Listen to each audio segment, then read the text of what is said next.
தேவனே நான் ஓமதண்டையில்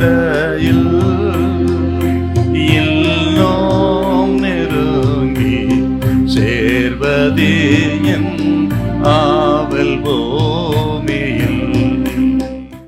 லூக்கா எழுதின சுவிசேஷம் 18ஆம் அதிகாரம் 36-37.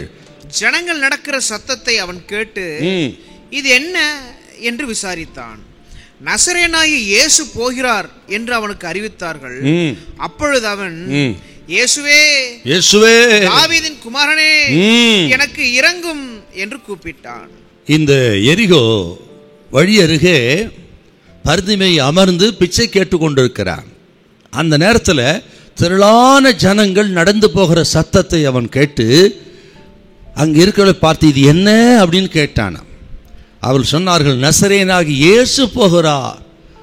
நசரேனாகி இயேசு என்ற உடனே அவன் உடனே உற்சாகம் கொண்டவனாக, இவரல்லவா தாவீதின் குமாரன், இவரல்லவா குருடர்களுக்கு பார்வை கொடுக்கிறவர், ஆக இந்த நேரத்தை நான் விட்டுவிட்டால் இனி என் வாழ்க்கையில வெளிச்சமே எனக்கு இருக்காது, என் வாழ்க்கையே எனக்கு இருள் விலகாது, இதுதான் சரியான நேரம், ஆக எனக்கு வாழ்வளிக்கக்கூடிய அற்புத நேரம், அந்த அற்புத மூர்த்தி எனக்கு சுகம் கொடுக்கிற வேளை இதுதான் என்று அறிந்து அவன் இயேசுவை நோக்கி கூப்பிட்டான். பாருங்க, சரியான நேரத்தில் பர்திமேயு சரியானபடி கூப்பிட்டான். ஆக ஏசாயா 55:6 கொஞ்சம் வாசித்து பாருங்க, எப்படி கூப்பிடணுமா?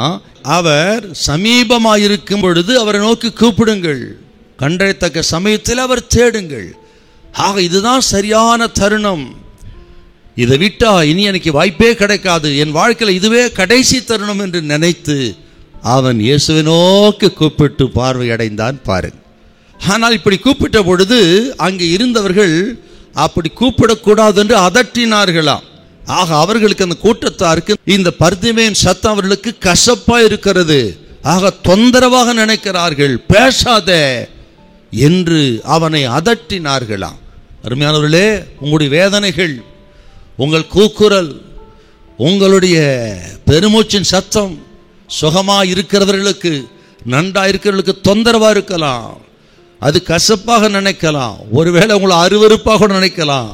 ஆனால் ஆண்டவர் சொல்லுகிறார், அவர்கள் நினைத்தாலும் சரி, ஆண்டவர் அப்படி நினைக்கல. பர்திமேயுவை அவர் நின்று அழைத்து வர சொல்லி சுகம் கொடுத்தாருன்னா கர்த்தர் சொல்கிறார், ஆக கூட இருக்கிற அப்படி நினைக்கலாம், உங்க வீட்டா நினைக்கலாம், ஆக எதிர் வீட்டா நினைக்கலாம், அடுத்த நினைக்கலாம், அது தொந்தரவா நினைக்கலாம், உங்களை அருவருப்பா நினைக்கலாம். பயப்படாதுங்க, உங்களை அழைத்தவர், உங்களை பார்க்கிற இயேசு அப்படி நினைக்க மாட்டார். உங்கள் சத்தத்துக்கு செவி கொடுப்பார். தேவையுள்ள ஒரு மனிதனின் சத்தத்துக்கு செவி கொடுத்து அவனை வாழ வைக்கிறவர் இயேசு. இந்த நேரத்தில் ஆண்டவரை நோக்கி கூப்பிடுங்க, அவனுக்கு இரக்கம் செய்தவர் உங்களுக்கு ஒரு இரக்கம் செய்வார். ஹல்லேலூயா, ஹல்லேலூயா.